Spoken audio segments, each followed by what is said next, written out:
শেখ, আমার সন্তানরা অনেক ক্ষেত্রেই হাজার বোঝানোর পরেও কথা শোনে না।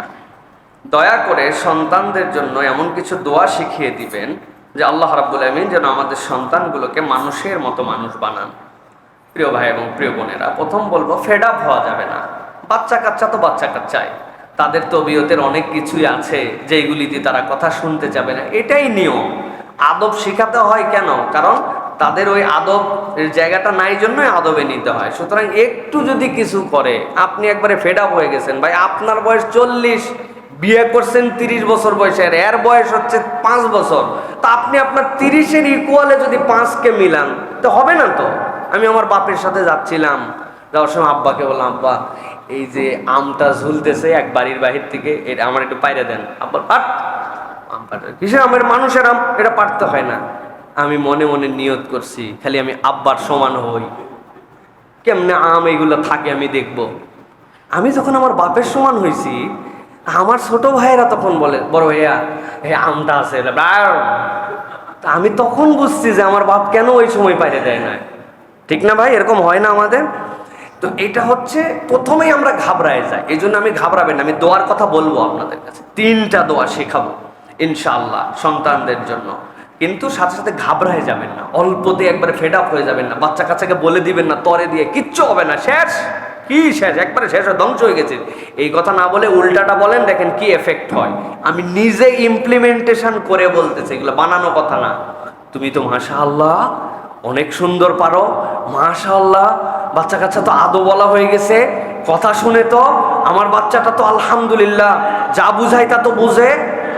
আপনি এইরকম করে পজিটিভ কথা বলে দেখেন, ধৈর্য ধরে 3 দিন আপনি পজিটিভ রেজাল্ট পাবেন ইনশাআল্লাহ।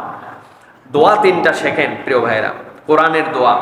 একটা দোয়া তো সবসময় করবেন, আল্লাহর কাছে বলবেন, রব্বি জাআলনি মুকিমাস সালাতি ওয়া মিন যুররিয়াতি রব্বানা তাকাব্বাল দোয়া। এর থেকে সন্তানের জন্য আবেগী দোয়া পুরা কোরআনে নাই।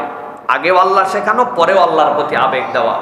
রব্বি জাআলনি মুকিমাস সালাহ, আল্লাহ তুমি আমাকে নামাজি বানাও, ওয়া মিন যুররিয়াতি, আর আল্লাহ আমার পরিবারকেও তুমি নামাজিদের মধ্যে অন্তর্ভুক্ত করো। রব্বানা তাকাব্বাল দোয়া, আল্লাহ তুমি আমার দোয়াটা কবুল করো, তুমি ছাড়া কেউ দোয়া কবুল করতে পারে না।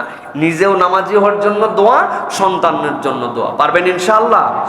এটা 1 নম্বর দোয়া। 2 নম্বর দোয়া করবেন, আল্লাহুম্মা ইন্নী আসআলুকা লাহুল খাইর ওয়া আউযু বিকা মিনাশ শার। কঠিন না, আল্লাহুম্মা ইন্নী আসআলুকা লাহুল খাইর, অথবা আসআলুকা লাহাল খাইর, আল্লাহ আমি আমার ছেলে এবং মেয়ের জন্য কল্যাণ চাই।